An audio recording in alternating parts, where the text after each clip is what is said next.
Funding for this event has been provided by the governments of Canada and Nova Scotia through the Canadian Agricultural Partnership, a federal, provincial, territorial initiative. I want to thank you for joining us, and I hope that you enjoy hearing from our speakers. Moderating the panel today is Mike Horwich. Mike is an instructor from the Faculty of Agriculture at Dalhousie University, teaching in the Department of Business and Social Science, focusing on the International Food Business Program. Previously, Mike held the position of Director, Agriculture and Food Production at the Nova Scotia Department of Agriculture. In that position, he directed a Pasture to the Plate food production program with the Nova Scotia Department of Agriculture, holding the position of Administrator of both the Health Protection Act and the Nova Scotia Meat Inspection Act. Over his career, Mr. Horwich has worked in the Nova Scotia Departments of Health and Environment, Agriculture, and Fisheries. He was extensively involved with legislative, regulatory, and standards development, both nationally and provincially, in the field of food safety. I'll turn it over to you now, Mike. Thanks a lot, Jeanette. I'm challenged with a couple things. One of them is technology, but I'm hoping we are able to go through this webinar very smoothly. It's my pleasure to moderate this session. We have three very experienced and knowledgeable panelists with us this afternoon. I'd like to introduce them. We have Andrew Rand. Andrew is the operations manager at Ransland Farm, and is a graduate of the Agriculture College, now Dalhousie Faculty of Agriculture, and Randsland is a family-based farm. They focus on growing broccoli, and they supply the fresh market. Randsland also has embarked on some value-added production, which includes shrink wrapping, and it's I'm very happy to have Andrew here. He is an expert in this particular area, and look forward to his presentation. We also have Taryn Stevenson. Taryn is with hi, Taryn. Taryn is with the Canadian Food Inspection Agency. She's been with them almost 20 years now.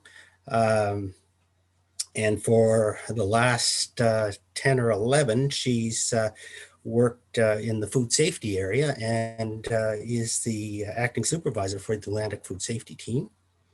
And finally, we have Elaine Grant, and many of you know Elaine. And Elaine is the co-manager of the Quality and Food Safety Team at Perennia. And Elaine's based out of Colchester County, and is also, like Andrew, a graduate of NSAC. And she's had almost 25 years experience in the food manufacturing industry. Elaine and her team work with producers, processors, and storage facilities, assisting with their food safety and quality management systems. So just to start this off, I'd like to say a few things. Certainly, I welcome you. I welcome this topic. Anytime we get to talk about food safety, it's really important. Food safety is a shared responsibility. Food safety is shared between the government, industry, and the consumer. These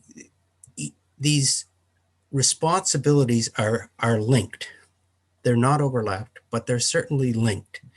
And the responsibility of government is to set standards and to enforce these standards. The responsibility of industry is to produce safe food. And the responsibility of the consumer is know how to use this food properly and seek out information that would impact their and your personal health.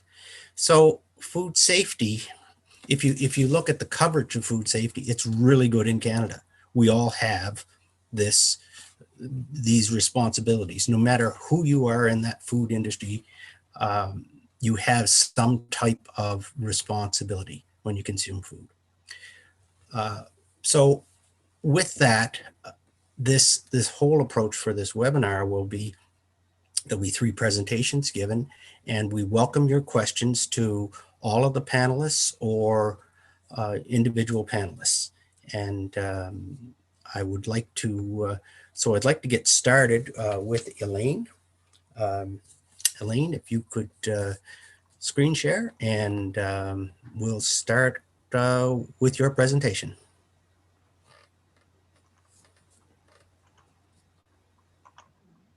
All right, thanks. I just wanted to, I can get out of here first. Just wanted to mention a little bit about Perennia. We have 5 service areas, and we typically service most of the Maritimes. Some of the specialists are just Nova Scotia based, but we have agriculture, quality and food safety, product development, lab services, and fisheries representation. Our department in particular works primarily with the agri-food and seafood companies. We help clients meet regulatory, national, and international type certifications. Could be food safety or quality standards, depending on the commodity. We assist them in meeting new markets or demands from retailers, any customer really. Help them with, getting those business growths and locally and globally. We conduct assessments and develop and implement programs for people. We train, we coach, problem solving, and we help clients just kind of get through the audit inspection process as well. We all come from a variety of backgrounds. There's 5 of us in the Quality and Food Safety Department, and we're pretty well-rounded to be able to help the commodities in Nova Scotia. So on our website, we have a number of food safety resources, a lot that customers, producers, and processors could look at to kind of get more information about food safety. We have fact sheets and links and booklets, videos on hand washing and how to enter production facility, webinars, and links to important links. Some of the links that we're going to talk about today is to get you guys some resources you need to kind of answer your food safety questions. They're all available at this link here. And this picture down here is 3 booklets we've done. We're developing a 4th right now that producers and processors can use to help navigate food safety. Thank you very much, Elaine. Now we'll move to Taryn. And Taryn, if you would like to start now. Wait, excuse me.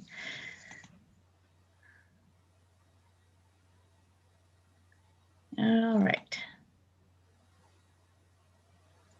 Hoping that goes to the right. There we go. Awesome. Hi, everyone. My name is Taryn Stevenson, and I work for the CFIA here in Kemptville, Nova Scotia. My team is all over the province, and so we're different in that we focus on imported manufactured food division. So I'll go into that to start. So you can see there that the food safety team primarily works in the imported manufactured food division, which in the old world would refer to any food products that were not made at registered facilities. So we do all of the things like confections,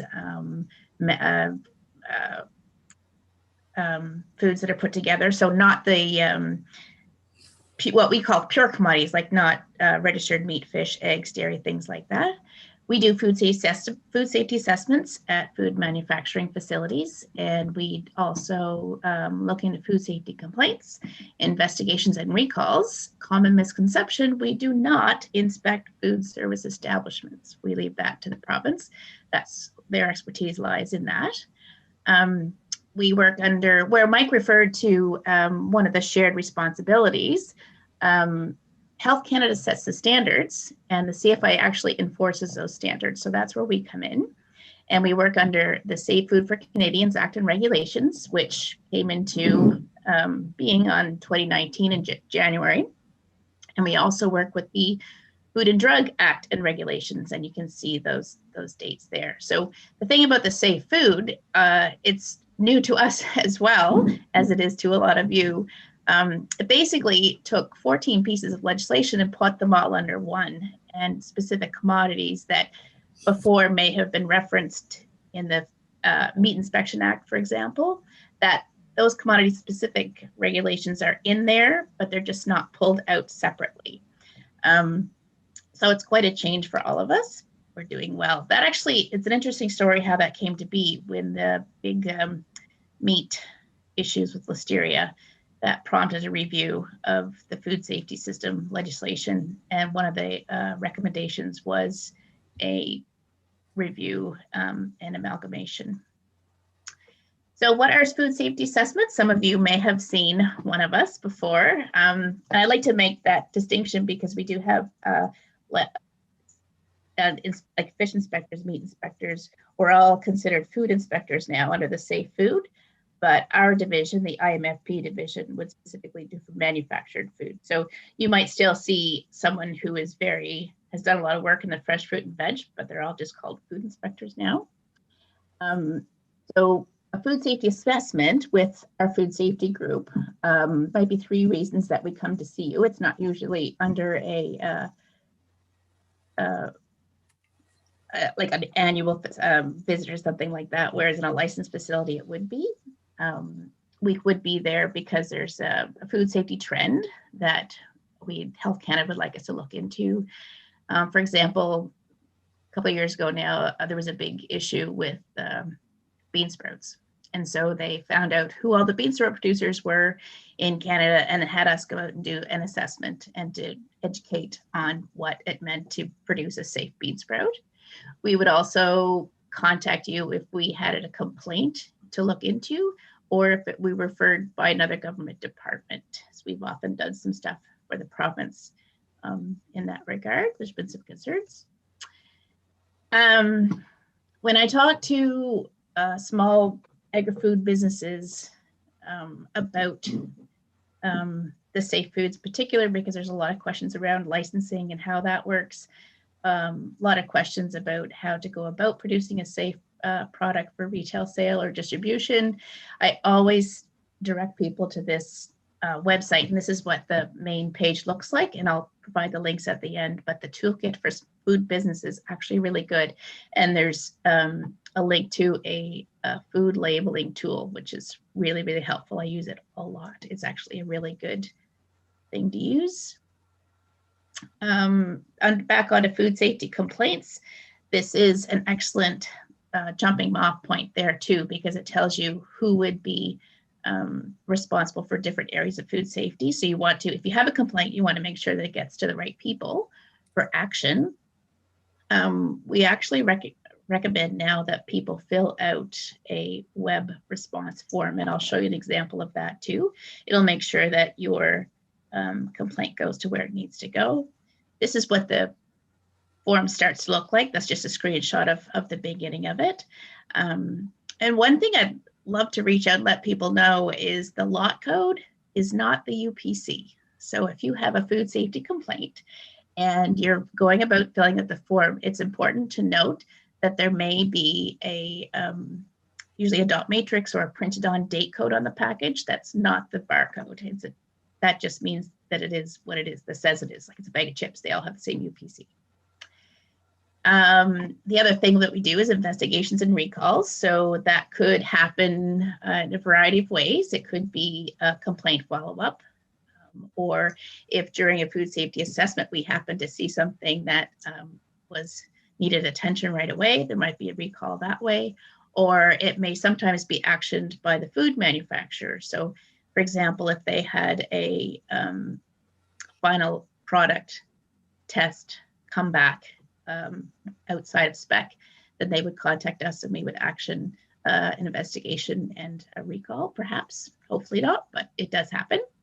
The best advice that I can give to any producer is to make sure you're able to chase your product one step forward and one step back. That is a new requirement for licensing and food producers through the Safe Food, but we're still getting the message out there. So know where your products came from and know where they're going, because that's the only way that you're going to effectively recall that product. And also using a code. That's another education piece we're trying to get out there. Specifically, if someone says, well, I'll just recall all my product. But if you look at it from a business point of view, it's better off to have a more narrow code, because perhaps not all of your product was made with that concern. So maybe you only have to recall half of your product. So these are the links, and I apologize for the big longness of them, but those are, the first two were ones I shared about the jumping off point, the toolkit for small business. The second is about where to report a food safety concern. And this last one is actually pretty neat. It's our new education piece is called Chronicle 360. So that means that you can view food safety concerns and issues and other CFIA things under mandate, plant and animal health as well, from that website. And there's some good scientific articles you can look up. You can change your filters to for all Canadians, or for scientists, or food manufacturers. It's kind of a neat site. So I wanted to bring that to your attention as well. That's it. Thank you very much.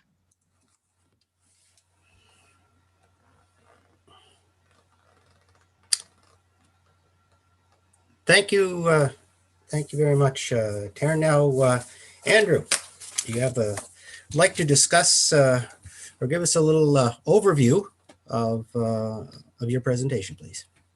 Sure. Thanks, Mike. Again, we're called Ranslam Farms, located in Annapolis Valley, just before the Botulinum Provincial Park. If anybody's ever been up to the Lookoff, we're a popular spot. We're pretty much at the foot of the Lookoff. Pretty hard to miss. So our position is unique to this discussion because we have both a fresh production and packaged and bagged and washed production. So kind of like two divisions of food safety. The fresh, right from the field, would be covered by something called Canada GAP, which is every product that you find, every farmer's product you find in a Sobeys or a Superstore or some of these other chains that we all know well in Atlantic Canada. All those producers would have to have a similar type of food safety program. Anything that's cut and washed and bagged then is covered under something else called HACCP, and both of them are very inclusive programs. And we were, I guess, lucky enough. I'm going to say the year was 2007. I'm not sure of that, but the year before it was going to be mandated that all the farmers that supply to the large retailers, Canada GAP had some money to send out some consultants and some auditors to do pilot projects with growers. So we were able to do one of those pilot projects. So the year before it was mandated, we sat through with an auditor and they went through the manual with us, and they just took us through like a mock recall, got us introduced to some of the documentation. So we were sort of ready for it when it became mandated the next year. So a lot of people were pretty scared about that, but we sort of had our hand held through that. So basically, like, since this is what we're talking about here, what we had to do is just basically make sure our premises was okay. There wasn't anything that would be of a polluting or an unsafe nature on our premises. Looking at our practices, the way we harvested, the way we packed, the way we worked our land and planted. The documentation is huge. You're writing down absolutely everything you could think that you'd be doing. And when you're first introduced to it, you think in no way can this be true or real or fair or practical, but pretty soon it becomes just part of your culture. Hygiene and training, all the people that work for you, teaching them to abide by a certain hygiene and then reinforcing that with training and having that training documented. It's a pretty big part of it too. And finally, as Taryn mentioned, traceability, and that's just, we have to be able to assign a number to every case of our broccoli or cabbage, kale, anything that comes off our farm. And from that number, we're able to say, this is when it was packed, this is when it was harvested, these are all the inputs that went into that, if we had to apply a pesticide, if we applied a fertilizer, and all the dates, all the regulatory numbers associated with that. So that seems like a lot when you're just talking about it quickly, but we quickly realized that you can use that information in other ways. It's really good to know those things. It's good to have a written report of when you harvested and how much you packed that day. You can use it for managerial decisions or just sort of productivity observations. So very quickly we realized, hey, this isn't just a pain in the butt thing that we're being forced to do. We can use that information to have further efficiencies. Or that's the way we approached it, sort of the glass half full. Let's look for a win-win with this scenario. But as like I said before, it just became part of the culture, I think, and it's just, you do it without thinking now. Yes, you have to get reminded once in a while if you catch someone doing something they shouldn't, but it pretty much is just second nature. And when we get audited, these auditors that come, they are just so skilled at spotting anything that isn't possibly the way it should be, or that can be improved on. So that's the other thing. The assumption is that, you put on a pretty face when the auditor's there, and then when the auditor's gone, it's back to the old nasty habits. But it's not the case. They're skilled enough to know that you're doing what you're supposed to be doing, and it's a part of your culture to produce this food safely. So yeah, that's just thought I'd lead with that. Thanks, Andrew. Appreciate that. I certainly, from our audience, I'd welcome any questions. We have some questions that have already been submitted to us concerning food safety. And just to get things rolling, Elaine, if I could start with you and ask about cooking temperatures, and where can you find good information on cooking temperatures, whether the internal temperatures or various websites? Do you have any information on that, Elaine? Yes, I do actually. There's a really good website from Health Canada, and I can provide the links afterwards for that talks about what internal temperatures and what you need to cook certain foods at. Everyone is different. Should have brought that one up. I could have showed you guys that. The other place that I think has some information too is the Nova Scotia Department of Environment. Has links as well to a lot of fact sheets on that as well. And we have the links to those on our website, but I can definitely give those to people that are interested in having those after the fact. There's always a question concerning temperatures of meat, and maybe Taryn, you could also jump in on this. Why would there be different temperatures for cooking steaks or roasts as compared to ground meats? Either one of you would like to answer? That's one of my favorite questions. Oh, yeah. Your burger is done at 71. I can't resist saying that, but think of it as when you have a steak cut, there's basically less surface area. Let me say that again. There's more surface area that heat can be applied to reach that temperature where it's going to kill all that harmful bacteria. When you take a ground meat product, all that surface area gets mixed up, and it brings it from the surface perhaps into the middle of your food. And if you're only applying heat on the outside and the heat hasn't reached the internal temperature, it probably hasn't gotten rid of any nasties that are within the meat itself. Does that answer the question? Yeah, I think so. Elaine, would you like to add anything to that? Well, I was just going to say I found the link here, and I can bring it up on I can share a screen here and show you what it looks like. Sure. Here it is. All right. As you can see, they have a nice little poster over here, and the poultry and the seafood temperature, that's also an important one as well. We're in the Maritimes, and you want to make sure you cook your seafood correctly. There's here for beef, veal, lamb, and ground meat mixtures like the 71 that Taryn mentioned. So yeah, you can download a handy dandy little pamphlet here and stick it on the side of your fridge so you never forget. Just like to point out the mechanically tenderized beef. That is a little different because although we talked about the surface, the beef during that process gets injected. So there's a possibility that any bacteria that might have been on the outside of the meat could have been transferred into the cut of meat during that process. Yeah, for sure, for sure. So Andrew, I'd like to, one question that has come up quite often in terms of food safety and is washing fruits and vegetables. Do you have any advice on that for the consumers?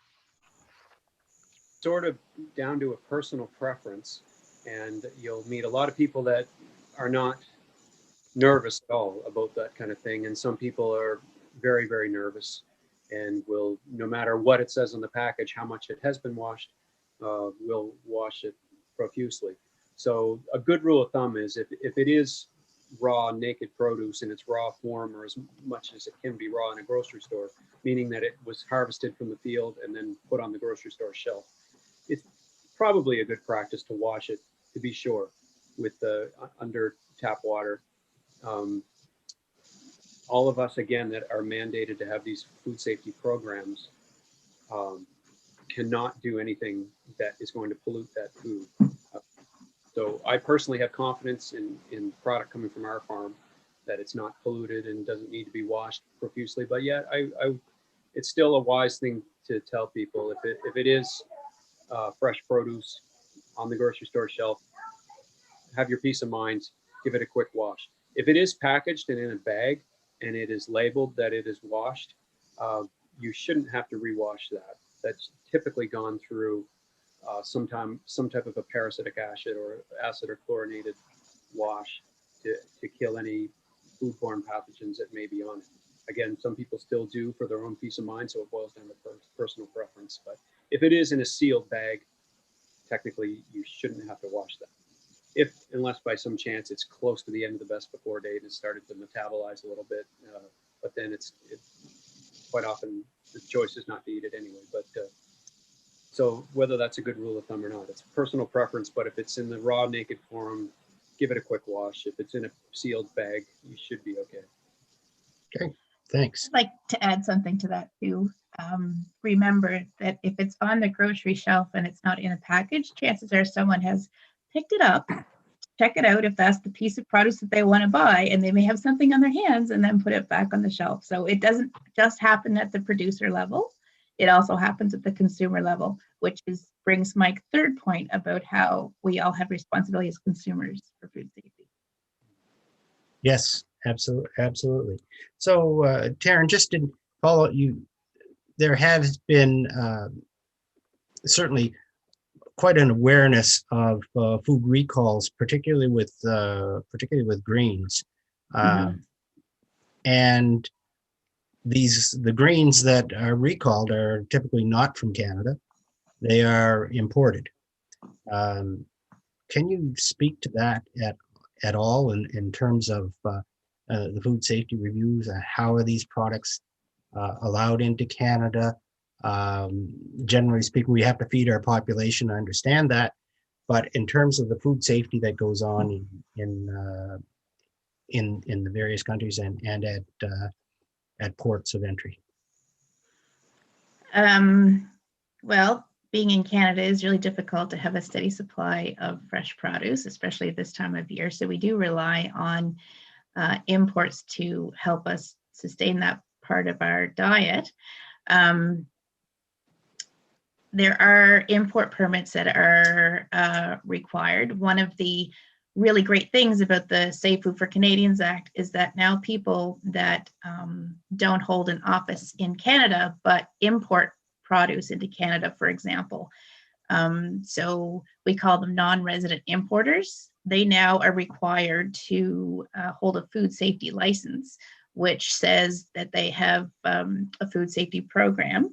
And that means that even if they're not located in Canada, they're importing into Canada and they're going to be held to the same standards. That wasn't always the case. I mean, I can think of several food safety investigations where if we discovered that the product came from outside of Canada, it was basically a dead end because the manufacturing company would be in the US. So we're certainly happy to have this new traceability, because that is one of the new requirements is for traceability, so we can trace back things to the place of origin. Again, I'm sure food practices in the manufacturer level are they're only as good as the program, and I'm not sure how else to comment on that other than the ones that have been recently have mostly been the fresh produce, correct? From like the heads of romaine and so forth. Yes. So that lettuce that was used may have come to Canada and been used in a fresh product. And that's why you see the recalls with the salads. Oftentimes there'll be an illness associated with the lettuce, and then they trace it back, and whatever product was made with that lettuce, they'll also recall the product. So the contamination may not have happened at the facility level. It may have happened in the field. Mhm. So there's all sorts of different facets of it. Yeah. Taryn mentioned traceability, Elaine. Traceability is extremely important in terms of food safety. Can you offer us any comments on that? That's one of the best things that have come out with the Safe Food Canadians Act, is that increase in traceability, but it's also caused a lot of anxiety in Nova Scotia, which it's not as, it doesn't have to be as complicated as people think it has to be. Just people need to start somewhere with traceability. So to give people that are consumers a context of what they should look for in a product with traceability would be, do you see little lot codes or dates on the packages? That would be the manufacturer can trace a production date or an input into that product. And that hopefully they practice it so they know what they're doing. And that's really important too. You can slap a lot code on everything, but if you haven't practiced a recall or a mock recall, then the chances of getting it back and how efficient is your system is another thing to consider. But the whole point of it is to really reduce that time if there is an issue with an input, which I've been in 4 major recalls at prior businesses that I've worked for, and it always happens on a Friday night on a long weekend. I spent way too many long weekends in manufacturing facilities trying to find product. And it's never our own product or anything we did. It was just something from a supplier.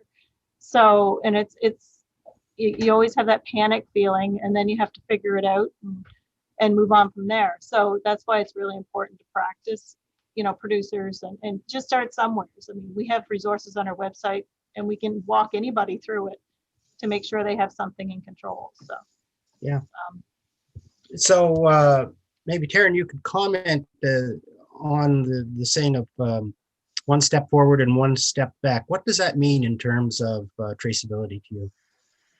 As a food manufacturer, one is responsible to be able to trace their product one step forward and one step back. So that's what the Safe Food says. So basically, if I'm making a salad, I use my own greens, but I buy croutons from another company, and I buy my salad dressing from another company.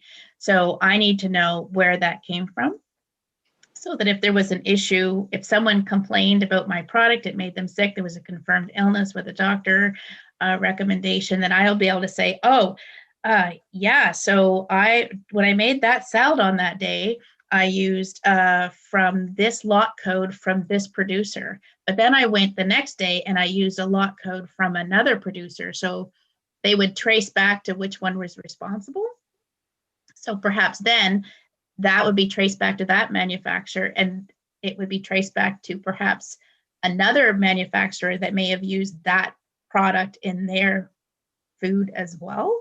So it really just helps have that continuity so that we can find wherever the possible contaminated product might be. It's really, really important. And then from the one step forward point of view, perhaps I only use that salad dressing in the shipments from last week.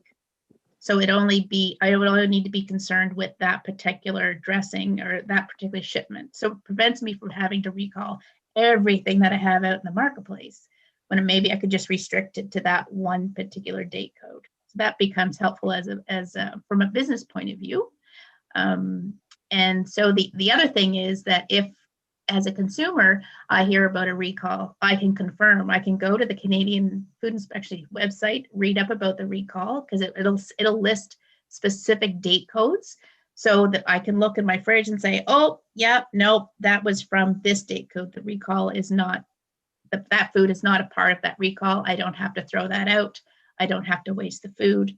Or if I do go to my fridge and say, oh, yeah, that was a subject of the recall, then I know that that it gives me peace of mind that I've done my job as a consumer too. Yeah. And reviewed that. Thank you. So Andrew, as a real practitioner in terms of traceability, how do you manage your traceability system? So we use something that I think other people use, kind of the old fail-safe reverse Julian calendar date. So some calendars you can get, and it kind of counts down the amount of days left in the season. And so we'll use that as the first number, and followed by a dash, and then something we've associated like a field number. So we might do 22 to 25 field plantings in a year. And so it would be something like 127-6, which would mean that was day number 127, meaning there's 127 days left in the season, and from field 6. So if that did become a problem, if we had an alert from a consumer or from a retailer that said, hey, we want to know more about this lot code, we should be able to go to our packing records, our harvest records, and all of our application records, forms H1 and H2 in the Canada Gap manual, and we can then produce in half an hour or less everything that we did to that product when we packed it.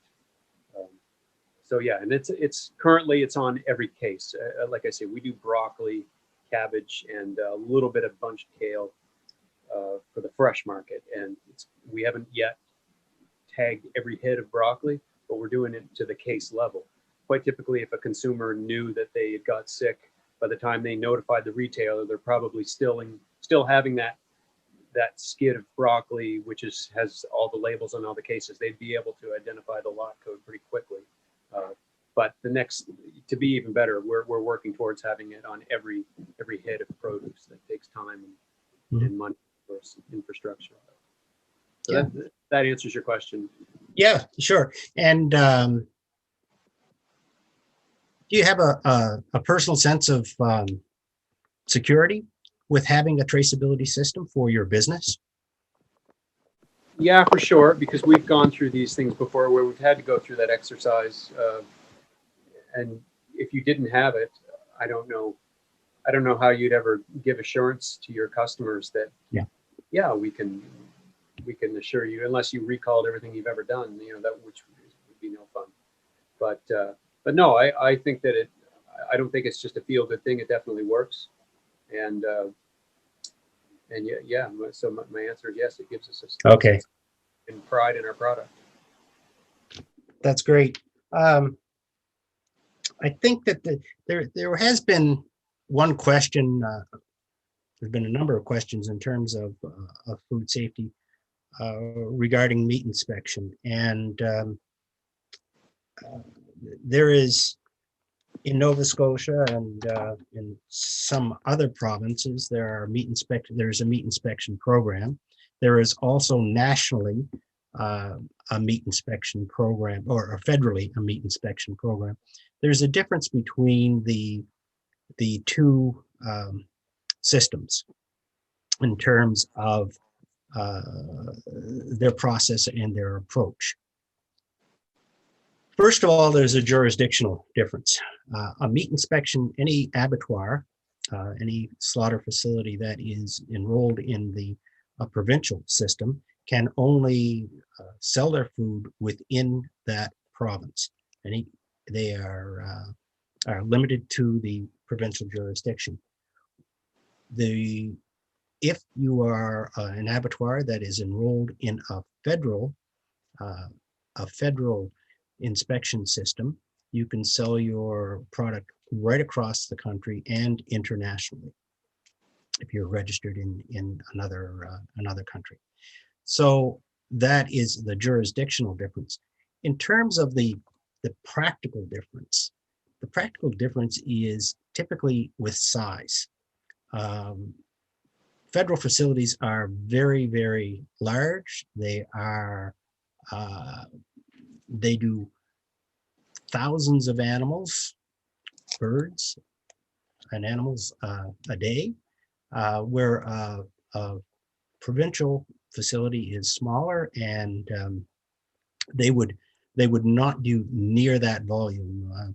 They may do 30, 40 head of, or 30 head of beef max in one day.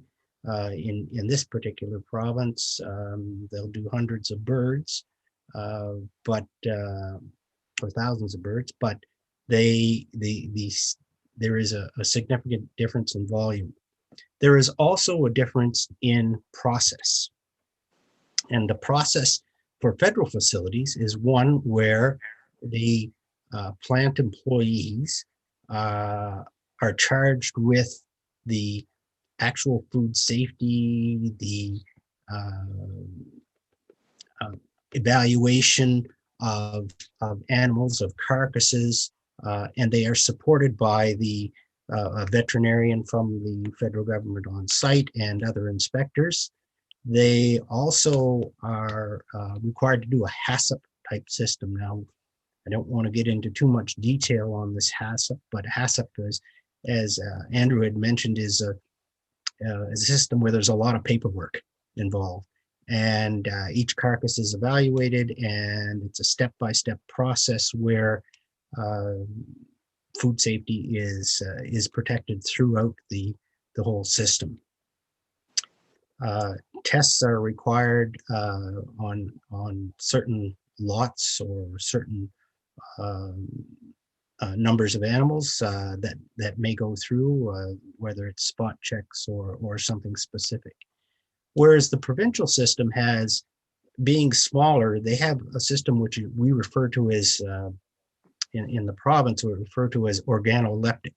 That is a system that we have an inspector that uses their senses for the most part. They are there for the dispatching of the animal, for the slaughter, to ensure humane slaughter. They are there to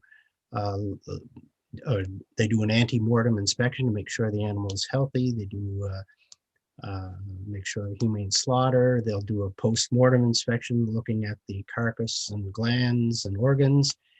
And if there is an issue, there's a veterinarian referral. So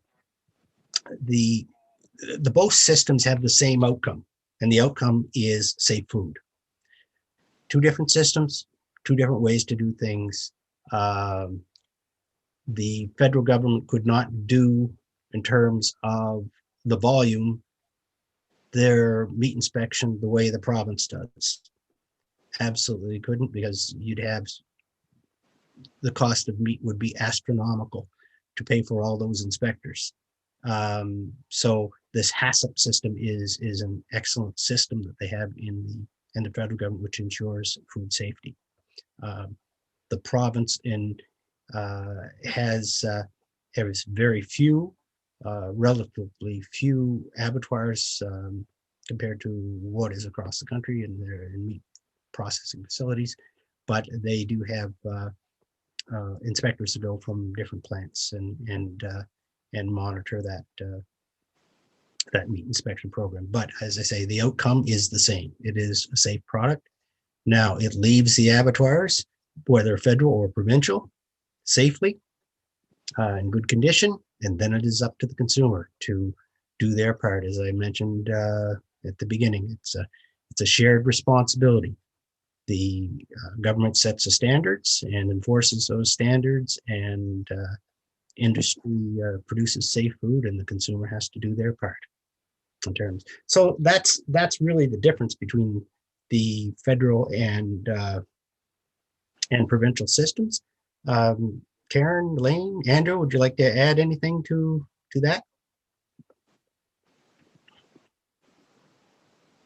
I'm going to interject, Mike. We had a question from the audience on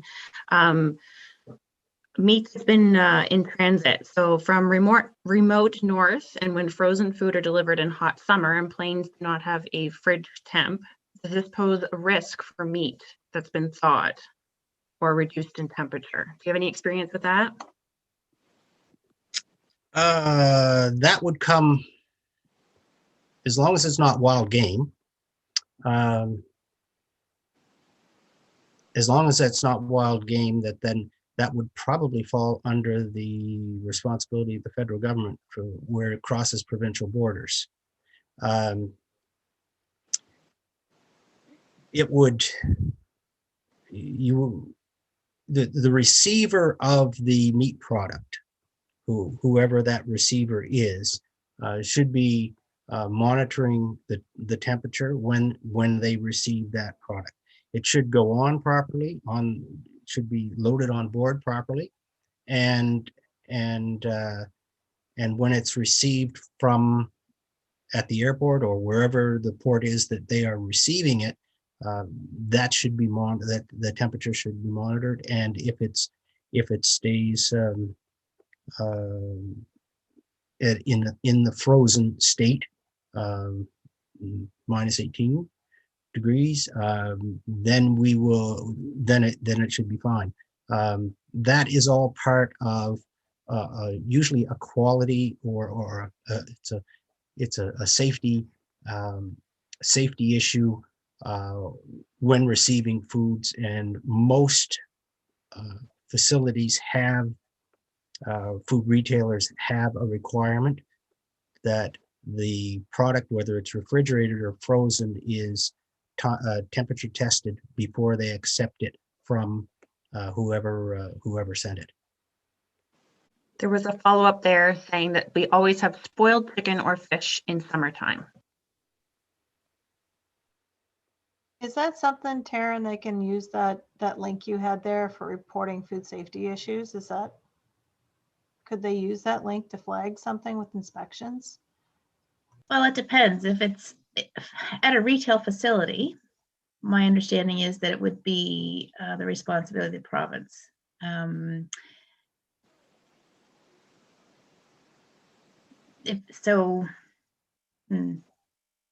not quite sure I understand the question. Could you say it again, Elaine? Sorry. Well, when you look at the question here, they're having issues up north, remote north, which isn't in our jurisdiction, right? Because this is Nova Scotia. Yeah. And they're having frozen food delivered in the hot summer on a plane that doesn't have a refrigeration temp. Oh, okay. And then she said, well, they're always getting spoiled chicken or fish in the summertime. So it sounds like if it's being reported, what's the proper reporting stream for CFIA? I mean, that should be, if a consumer has a complaint for safety of food, they can use that link that you showed there earlier to report a food safety complaint, and it would get flagged for an inspection. Is that link something they can use to report it? Because that's the first. We always suggest that first, because then we can decide where it gets distributed and who's going to action it. So yes, I'm sorry, I misunderstood. Yeah, I've seen that work. I've seen consumer complaints go through CFIA and follow up with a manufacturer on that. Yeah. So they do go somewheres and they do get investigated, if that makes people feel any better. They do. And each we call them web responses. And each web response has a unique web ID according to the year. So it's tracked and we are responsible for doing the follow-up. Like it might go from, I don't know, British Columbia to, like if they found it was Atlantic issue, they would send it to Atlantic and then it would go to the respective province. But yeah, so there's always, and you would have a copy of that with that web ID. So let's say a few months go by and you say, hey, I sent this in, I haven't heard anything back, then that would be a good, it's tracked so that there is the ability to ask that question. Because it's more than just one or two questions. That's an interesting part of a food safety investigation. It's not just that they received the meat. It's, well, was it for personal consumption? Was it at a retail store? Was it at a manufacturer? Was it an online order? Like all of those things are all questions that would be asked during the investigation. So that's why I was kind of waiting to see what sort of detail was available to be able to answer that question. Yeah. But it's way better using the form is more reliable than trying to call someone these days, especially where most of us are not working at the office and the telephone lines aren't, there's messages that are left. We hear garbled phone numbers. We often can't understand what the person has said. And this way the form lets the person think about their thoughts and make sure that they've answered the questions correctly. And will also ensure that it gets to where it needs to go. So the web form is always the best idea. Thanks a lot. Thanks a lot, Taryn. Just one question for all of the panelists concerning increase in home gardening and home preserving and food safety considerations that people should be aware of. Andrew, could you start off with that, please? Sure. I think we've all seen the meme on Facebook with a little kid dipping their hands into the garden, pulling out a carrot and chomping on it full of dirt and say, we all need to get a little more dirty to build our immune systems. I think that's, for the most part, right. To get a healthier gut flora from, although listeria, which we're afraid of in a commercial setting, starts from the soil. But the way it was described to me is that in a home garden situation, it's pretty safe. And as soon as you get into intensive production and producing large amounts and producing every day, there has to be a cleaning step. At the end of the day, you've cleaned, you've sanitized your production facility, and then you start again. And those little microscopic germs that make it through kind of become something different. So healthy produce from a production facility, you have to be that much more careful of. Healthy produce from a home garden, I think that lets you off the hook a little bit in terms of food safety, with the exception of manures. If you are using manure or compost that hasn't been fully composted, you should be concerned about that and make sure that you've got some good advice on fully composting and creating that manure to a point where it's not going to be harmful to you. But again, I'm not a microbiologist, but that's the way it was explained to me. Yep. Thanks, Andrew. Elaine? I think I'll add to the manure aspect of that, and chicken compost does count as manure. It still has to be composted correctly and treated. So your best bet is to put that on your gardens probably fall or winter. I know with Andrew, he has to, for Canada Gap, you need 120 days before you're allowed to harvest that. And I think I practice that as a home gardener as well.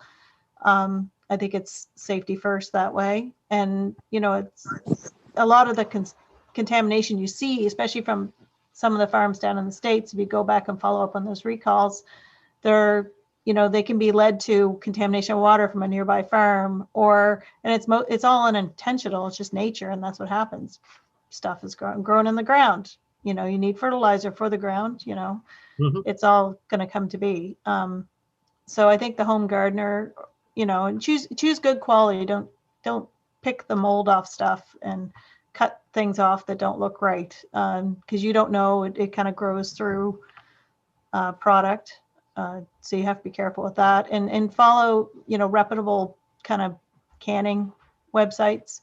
Bernardin has all their directions in there. Don't cut corners. If you want low sugar, use a low sugar recipe. Everything's formulated a certain way. The other one that's a really good one is actually the U.S. Department of Agriculture has some really good home canning guide. A lot of people I know follow that as well, and it's all scientific based. So, and I can definitely pass the link out afterwards for that. Use new lids. You don't want a mason jar, the round part. Those are cheap. You can get those. You can still use the screw part, but I always recommend new mason jar lids. And don't use those old Cheese Whiz jar. Just do it. Just do it right. Yeah. Yeah. We have a question concerning herb and garlic infused oils. How about Yeah, Could you address that at all, Taryn? I can. We've actually seen that. It's really important to have a kill step, because any produce that you put in oil, the bacteria are going to stay there, and they love it because it's a really happy environment for them. Okay, so we actually had an issue, I think before it was on food safety, but that was the thing. They were putting raw garlic cloves into olive oil. It's a really common one. Vinegar, it's not as bad because vinegar is itself can be a hurdle that can be used to lower bacterial load. But yeah, I would hesitate to do it on my own. Again, if there's a recipe on a reputable canning site, follow that. Those have all been tested for safety, and there's often more than one hurdle involved. Yeah, absolutely.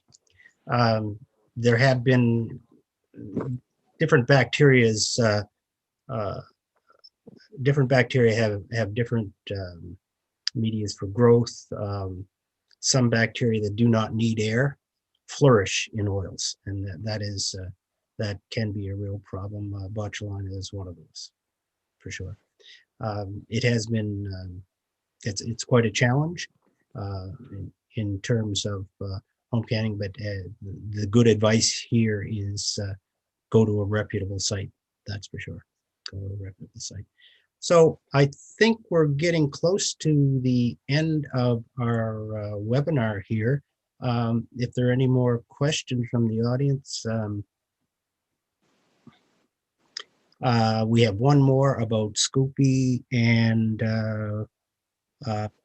yeah, Scoopy and Kumbha. Yeah. Yeah. And cabbage as well. When you're making, yes. I'm not a huge fan, but we have had some assessments that we've done.